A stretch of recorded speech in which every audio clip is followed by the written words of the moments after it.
Yes, your Muskoka Morning here on the Bay, Hunters Bay Radio 88.7. Wrapped up that last set with Mr. Jamie Oppenheimer and Imposter's Game. One of the things that I really enjoy about this job is I get to have some interesting conversations with people from our own backyard and a little bit beyond. And this morning, well, it's absolutely no exception to that rule. I would like to welcome to Muskoka Morning the Prime Minister of Canada, the Honourable Justin Trudeau. Good morning, Mr. Prime Minister. Good morning, Grant. It's great to be with you. Oh, it's an absolute pleasure. Thank you so much for taking the time, and hopefully you're enjoying yourself in Muskoka right now. I am. I'm just on the highway headed up to the Tim Hortons Memorial Camp, where I'll get to spend some time with some kids who otherwise might not be at camp if not for the great work that the Tim Hortons Foundation is doing. So glad to hang out with some campers and do some paddling, hopefully. Well, it should be you have a great day for it, the beautiful weather as well. I'm going to take it easy on you this morning. I know your love for the arts. I know that you're a huge supporter of the arts within Canada on so many different levels. And as being an artist myself, I'm grateful for that. And I'm kind of curious, when you're just relaxing, when you're just unwinding, what are you listening to these days? What are some of the bands that our Prime Minister enjoys listening to? Well, I'll say I got a Christmas present from my wife. One of my Christmas presents or birthday, I can't remember because they're both together, was Bruce Springsteen's autobiography. And it's taken me, most of the year to actually get around. The summertime is when I can actually sit and do a lot of reading for pleasure. And I'm halfway into it, and I've cracked open the Born to Run album again, and I'm just loving rediscovering some of the early Boss. I'm got it on repeat on my phone right now these days. Well, one absolute great thing about Bruce Springsteen's music is the gentleman definitely knows how to tell a story and convey it through his music, and equally a fan of Bruce Springsteen for that same reason. I'd like you to say good morning, Mr. Prime Minister, to our news director, Jeff Carter. Good morning, Jeff. Hey, good morning, and thank you, Mr. Prime Minister, for taking the time once again to speak with us and our listeners today. And I have one question myself that's still music-related, and I just wanted you to tell me a little bit about what it was like in the last year that Gord Downey was touring and the conversations that you had with him. Well, I've known Gord probably for 10, 15 years at least, ever since I popped backstage at Bourbon Street North in the Laurentians to see one of his shows, and we hit it off. We were sort of just friendly when we see each other. I ran into him at the airport a couple of times, but over the last year, I really got to know him better. We had a lot of really good conversations about Indigenous issues specifically. To take these moments in his last year to choose to dedicate himself to making the country better challenged me and challenged us all. Okay.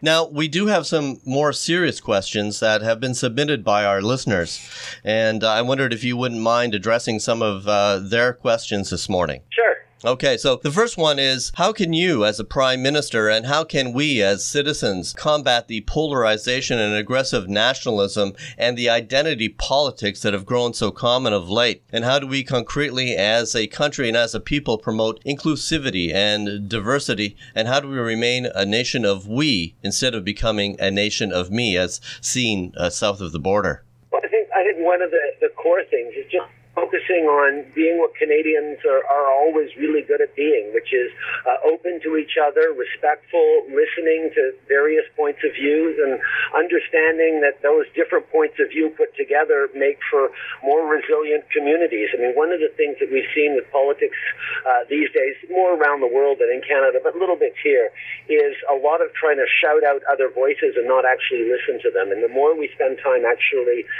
hearing each other and thinking about each other's perspectives, the harder it is to play the fear and division cards, and the more we're open to varying perspectives. Now that happens a lot on Facebook, and that relates to one of the questions that one of our listeners submitted that basically says, what measures is the Canadian government taking to prevent foreign social media and propaganda campaigns from influencing the next federal election, which is just next year? What we're doing a lot about actually pushing for transparency through the big online platforms. When someone buys a Facebook ad that goes targeted to certain people and certain types. It's not always easy to tell who's paying for it, where the money's coming from, who's responsible for it. And we're trying to make sure that consumers have more tools to be able to distinguish, who might be pushing a particular piece of falsehood or particularly nasty perspective.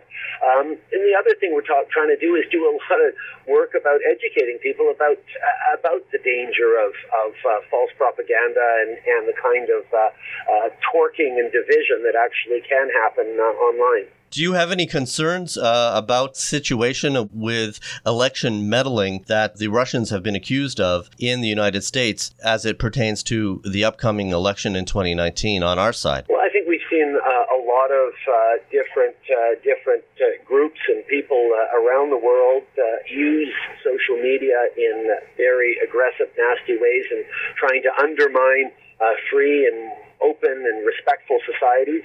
I think we have to continue to be very, very vigilant about that. We have a great system in Canada. We have all sorts of protections, but we need to make sure we're doing more, and that's exactly what we've been working on. And in general, there's a fairly broad party support on this, on the idea that there should be accountability on what people say online, particularly in political context. Okay.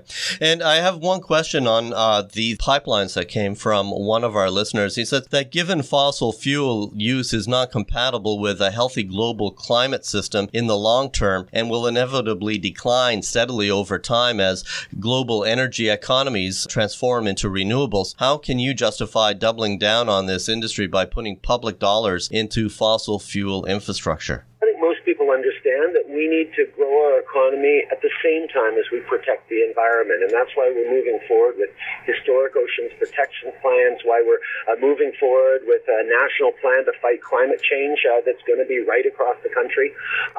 But that also means we do have to stop getting a discount for our natural resources, our oil resources from the United States. Right now, we pretty much only sell oil to the United States, and I don't know a lot of Canadians who wouldn't agree that it might be a good idea for us to diversify. Getting our oil to new markets other than the United States is really, really important while we manage this transition forward to a lower carbon economy. This is something we have to do. It's not going to happen tomorrow. We have to be thoughtful about how we make this motion, and losing $15 billion a year, which is what we're losing because we don't have other markets in the United States, is simply not allowing us to invest as much in the transition and in the next solutions. Switching gears a little bit, I've only got a couple more questions if you could just bear with us. One of our listeners says, what does Indigenous reconciliation mean to you, and what tasks do you see for us as settlers for our generation, and what are the tasks for our children's generation? I think, first of all, recognizing that we have broken the relationship with Indigenous peoples over decades, generations, and indeed centuries, and getting back to a place of trust, of respect, of partnership is absolutely essential, and it's essential not just on a moral level, but on an economic level as well. We need to make sure that young Indigenous Canadians have all the economic and growth opportunities that anyone in any part of this country does from any background, and that's something that, yes, involves the government and Indigenous peoples, but it also involves non-Indigenous Canadians. How we tell our story, share stories, learn, talk to our kids about it, and shape the way we move forward as a society really does need to involve us all. It's going to be a long process, but there are really big, meaningful steps that we've already taken, and we're going to continue to do them, but in partnership. And my final question, Mr. Prime Minister, you've taken great strides to legalize cannabis, and what problems do you see arising out of the legalization, and what steps will be taken for those who are or have been connected of possession with what will be at some point a legal product? And finally, they want to know, when will they be able to buy pot edibles at the local grocery store? Well, I mean, just to remind everyone, the reason we're moving forward on marijuana legalization is because the current system doesn't work. Right now, Canada has the highest rate of underage marijuana use in the world, of 29 different developed countries that were surveyed. Our system is failing our kids, and you get about $6 billion a year flowing into the pockets of organized crime because of the sale of marijuana. So the current system doesn't work. we're going to treat it more like alcohol. We're going to control it and regulate it and make it harder for kids to buy it, control the growth and distribution so that people can be assured of what's in it and what's not in it, and they won't be contributing to organized crime. So that's why we're doing it. There are a number of steps. It's not an event, it's a process. As of the 17th of October, we will legalize certain parts of it. We're not moving forward on edibles right yet because we've learned from experiences in the States that takes a little longer, and we've given ourselves another year to figure out exactly how to make sure people are properly protected. And we're also ensuring that police officers across the country have the training and the tools to stop intoxicated driving and driving under the influence of marijuana and drugs. We already have a challenge with that. It's not going to be a problem that suddenly happens in the fall, but we will give our law enforcement and public security officers more tools to be able to deal with it as a real challenge. Thank you very much, Mr. Prime Minister. I'm done with questions, but Grant's got one more, and I want to thank you once again for your time. Mr. Prime Minister, I'm just very curious about this. I love how family dynamics work. I know that your family is extremely important to you. I wonder sometimes how hard it must be to balance both work and family life when you're a dedicated, devoted father like yourself.